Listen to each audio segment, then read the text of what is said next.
Welcome to the RJLT Economics. In this podcast, I want to discuss very briefly the current economic difficulties that the world is seeing. It's not going to be a very structured podcast, but I have several points, 3 points in particular that I want to touch on. First, I want to talk about saving the economy versus saving the rich. Secondly, I want to discuss the inflation situation. And thirdly, I want to talk about, let's call it the guerrilla story or the guerrilla hoax. First, let's talk about saving the economy versus saving the rich. A lot of the media and some economists, mainly those who are, I think, a little bit low in terms of their ethics, love to equate the two. They want to point out that it is the rich who drive economic investment through their capital, that it is the rich who drive consumption in the economy simply because they have the capacity to consume more.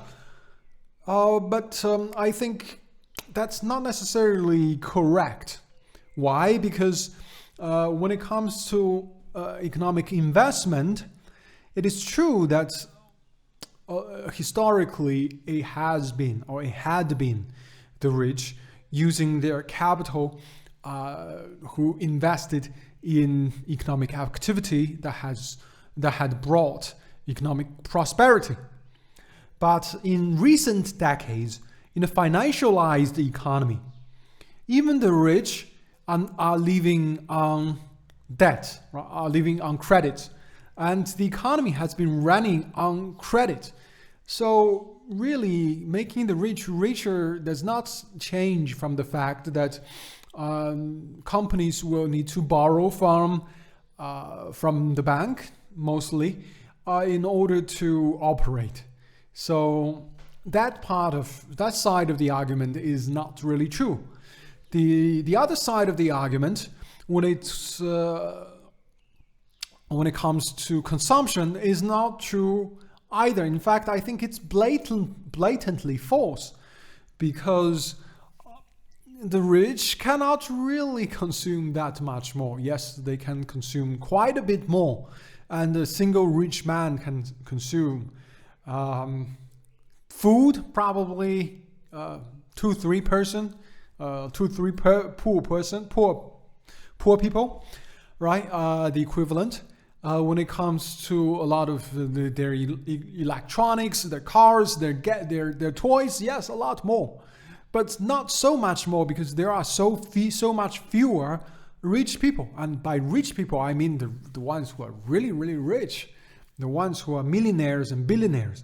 There are relatively few of them, and they cannot replace poor people when it comes to consumption. And in fact, a lot of the manufacturing and a lot of the farming are actually eventually serving people with low and medium incomes. They're not necessarily serving the rich. When you are building a laptop computer, or when you are building a television, when you are building a car, when you're building a bicycle, you're primarily serving the working class and the middle class. Only when you are building a Rolls Royce, only when you are building a private jet, then perhaps you are solely thinking about the super rich. So really, their consumption cannot replace the consumption of people who are less fortunate. And this basically means that even with the rich being exceptionally rich, all right, even with them getting richer and richer by the day, the consumption situation is getting worse and worse. And we can already see the data in recent months.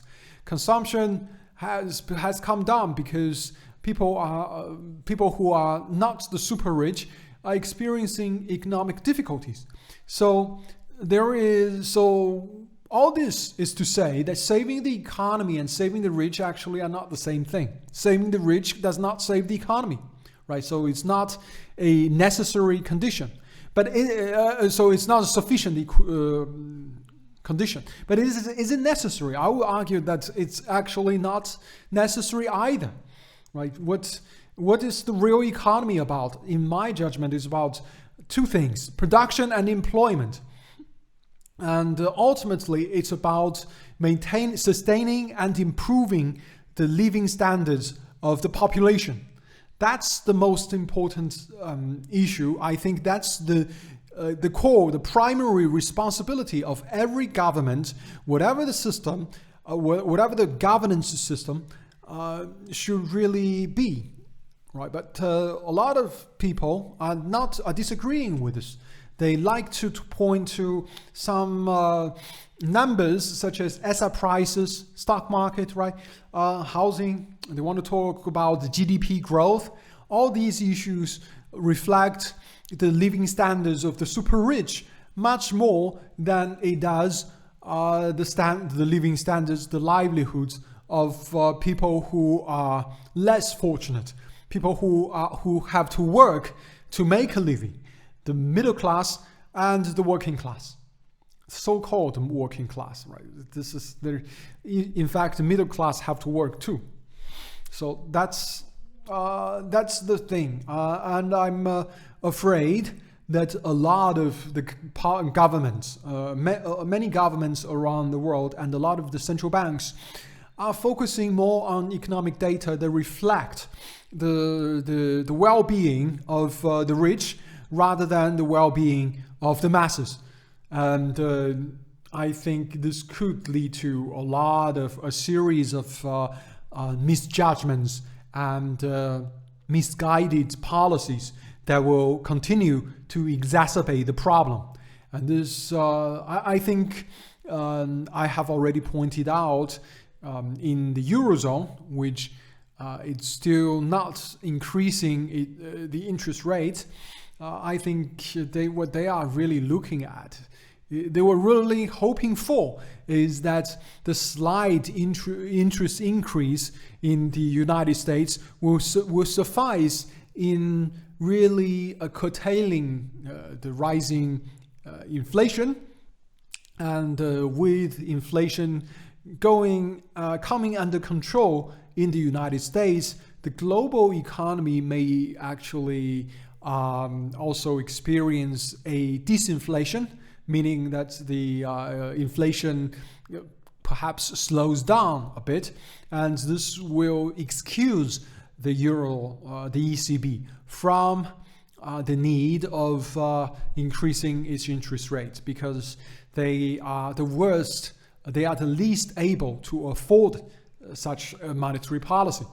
I would have to say that I disagree with them. I think that what will happen probably is that what the slight increase in the in interest rates in the United States, while not sufficient on its own to combat inflation, will actually really help America to control, have some semblance of control over its inflation situation. And the mechanism in doing so is with a falling euro, falling yen, and falling pound. These three main currencies are being dumped, and assets denominated in these currencies are being dumped by foreign investors and also domestic investors. And these investors are going to buy the dollar, and this will, in the short term, keep the inflation situation in the United States under control. That is an argument that I made in a couple of my previous podcasts. So I'm not going to repeat that in too much more depth. So this is the first topic. The second topic I want to talk about is more specifically what will be the rate of inflation that we will see. I've heard some influencers or commentators, specifically on YouTube. There was a very famous influencer, I think it's just Gonzalo Lira, who mentioned, who speculated, I would say, that the price of petrol or gasoline will be $10 a gallon in the United States by the end of this year, and it will be 10 euros or 7 euros. I think he mentioned a couple of times with different numbers. By the end of this year, I think, it will be, it would not happen this fast. I think a lot of people, well, there are some people who are insisting that that inflation is transitory, that inflation is only a temporary thing, that it will just go away, and even though it's longer than just a small transitory, it is just a long transitory period, or whatever that nonsense is.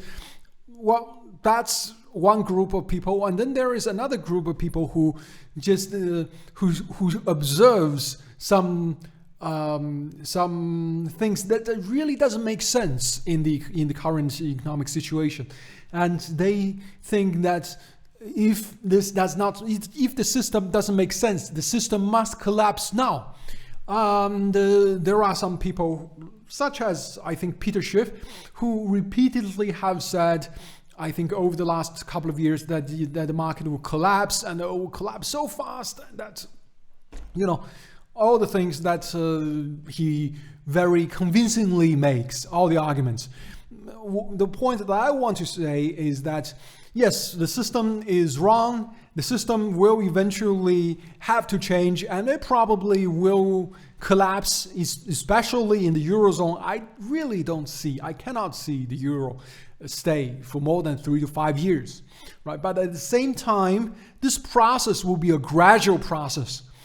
People who are in charge, even though they may be reckless, they may be egoistic, they may be arrogant, they are not stupid.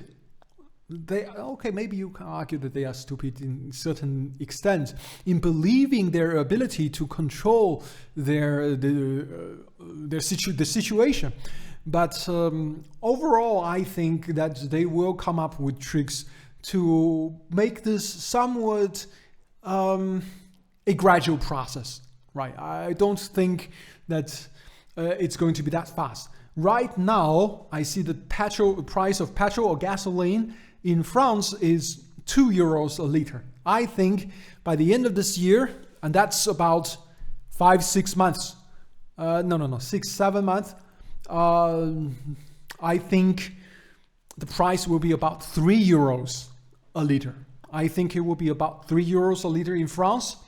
And in some economies with higher variable tax, it could go to 3.5 or even 4 euros. I think in particular in Germany, in Norway, these places, the price of gas can really go up. France has more fixed tax, which was why when the price of oil was low, France had really high fuel prices, but once the oil price actually has come up, the increase is not as dramatic as those countries with a lot of variable taxes on fuel.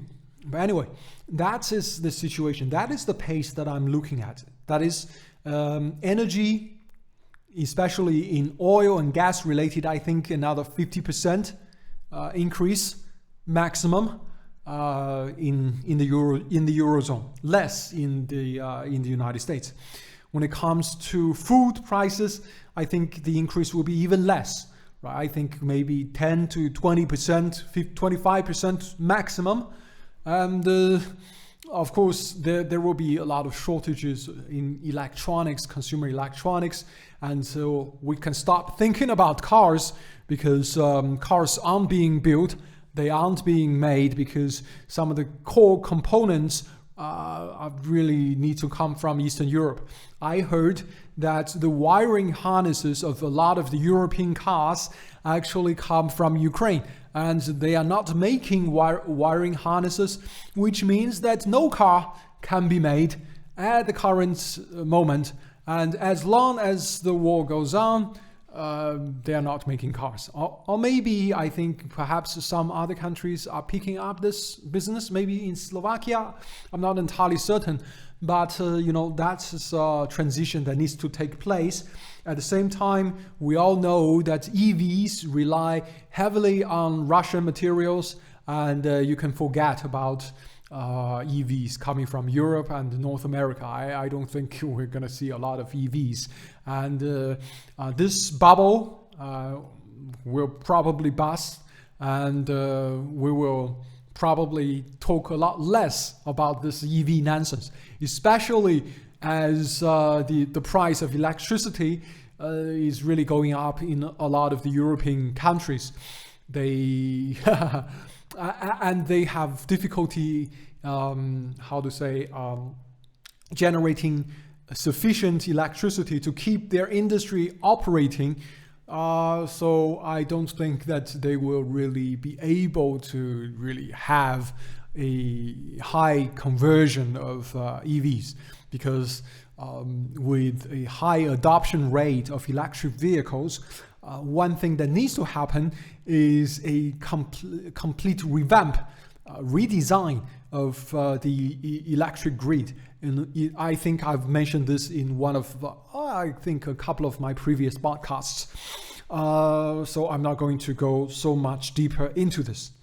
Another thing that I'm also observing is that the volume in the housing market is coming down, and this is obviously not surprising at all.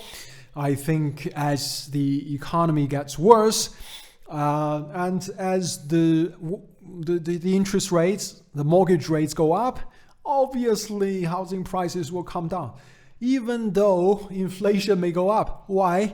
Oh, well, because people will have less money. There are people who are saying, the inflation is going up, so your money is losing value, so why not borrow a bunch? Well, first that means you need to have savings. If you have savings, yes, maybe. But most people who are looking to purchase houses need mortgages. They are not buying out directly from their savings. They're not paying cash, in other words. This means that for them, it's not so much that the money in their bank accounts that's losing value, but rather inflation is putting a strain on their disposable income, and with the rising mortgage rates, their ability to pay mortgages actually come down. This means that the houses the mortgages that they can afford are actually lower. And so they have to purchase, if they want to purchase, they have to purchase a cheaper house.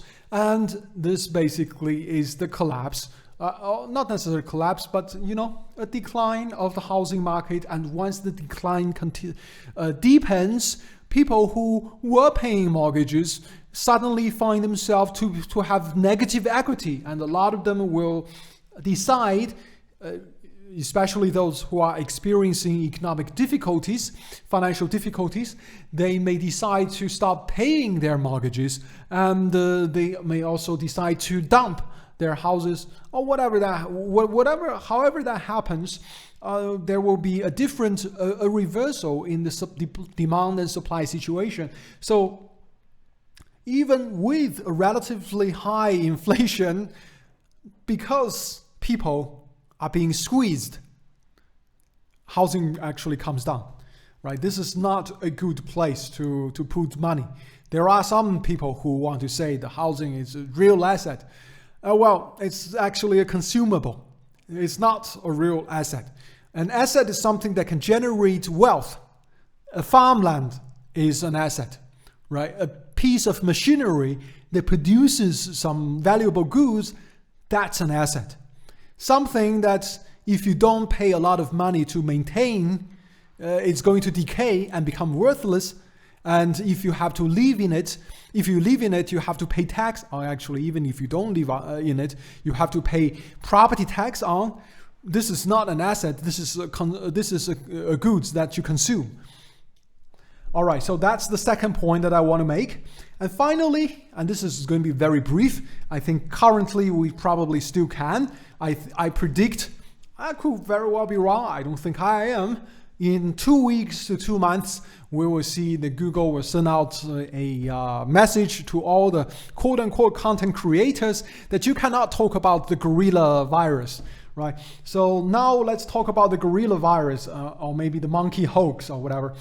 Well, a lot of people have been raising some conspiracy theories. At the moment, they are conspiracy theories. Because there are theories about conspiracies that may or may not have taken place. But I think that some of these conspiracies, one or two of them, may have some solid foundations and may eventually be proven to be true because some people are indeed conspiring. Right? So that's... Anyway, so some conspiracy theories include... what about some elections coming up, right? Some people talk about maybe there are some need for lockdowns. And I do see a couple of reasons, right? There are a couple of reasons. If you are conspiratorially minded, there are a couple of issues that make 2022 a specific year where if you want to have such a guerrilla hoax, you should do it, right? Number one, there is this election. I'm not going to so deep into it, but there's going to be a lot of mail-in ballots. It's going to be so dangerous, right? A lot of people need to whatever, right? This is number one. Number two, since inflation is going up, why don't we lock people down and stop the businesses? This could lead to a decline in consumption and decline in demand. Perhaps this will cure inflation. I'm not entirely certain because you harm also the supply, right? You harm domestic supply. I think that's not really going to happen. And then there are people who are talking about another conspiracy, which was that could it be that some type of previous medications have weakened the immune systems of some people who have taken too much medication, right? Following the guidance of science. Well, that could also be, right? Because the virus is always there. This is not a new, not virus, but the gorilla thing. The gorilla thing has always been here, but it could be that with some weakened immune system, people get more, less able to fight off such a gorilla thing, and they may become, infected, and this can spread. But of course, if this is true, it will probably spread among people who have been following the science. Well, these are the 3 points I want to discuss in today's podcast. Hope that you have enjoyed it.